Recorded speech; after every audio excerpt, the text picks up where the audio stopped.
കഴിഞ്ഞ വർഷത്തെ മികച്ച പുരുഷ താരത്തിനുള്ള ഫിഫ ദി ബെസ്റ്റ് പുരസ്കാരത്തിന് ലയണൽ മെസ്സി തെരഞ്ഞെടുക്കപ്പെട്ടതിന് പിന്നാലെ ഇതിനെതിരെ വിമർശനവും ശക്തമായിരുന്നു.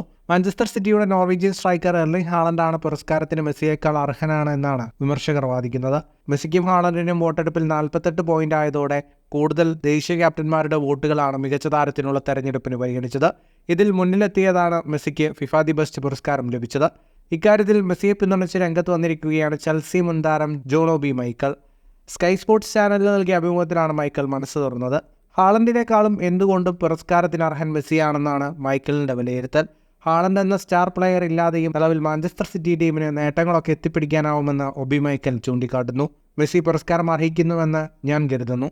അർജന്റീനയ്ക്കൊപ്പം ലോകകപ്പും കോപ്പ അമേരിക്കയും ഒക്കെ നേടിക്കൊടുത്ത കളിക്കാരനാണ്. ഹാളണ്ട് വളരെ മികച്ച താരമാണ് എന്നതിൽ തർക്കമില്ല. മാഞ്ചസ്റ്റർ സിറ്റിക്ക് വേണ്ടിയാണ് അദ്ദേഹം കളിക്കുന്നത്. അവസരങ്ങൾ സൃഷ്ടിക്കുകയും അതുവഴി മത്സരങ്ങൾ ജയിക്കുകയും ചെയ്യുന്ന ടീമാണ് സിറ്റി. 9-10 മത്സരങ്ങളിൽ ഹാളണ്ട് കളിച്ചില്ല. എന്ത് സംഭവിച്ചു? ആ കളികളിൽ ഒരു മത്സരം മാത്രമാണ് സിറ്റി തോൽക്കുന്നത്. അവർ ചാൻസ് ഉണ്ടാക്കുന്നു, ഗോൾ അടിക്കുന്നു. ഹാളണ്ട് ഇല്ലാതെയും മത്സരങ്ങൾ ജയിക്കാൻ അവർക്കറിയാം. ഈ പുരസ്കാരം നേടാൻ ഹാളണ്ട് ചെയ്തതിനേക്കാൾ കൂടുതൽ മെസ്സി ചെയ്തിട്ടുണ്ടെന്നും ഒബി മൈക്കൽ പറയുന്നു. ഫുട്ബോൾ ലോകത്തെ കൂടുതൽ വാർത്തകൾക്കും വിശേഷങ്ങൾക്കുമായി സ്പോർട്സ് കഫേ ഇപ്പോൾ തന്നെ സബ്സ്ക്രൈബ് ചെയ്യുക.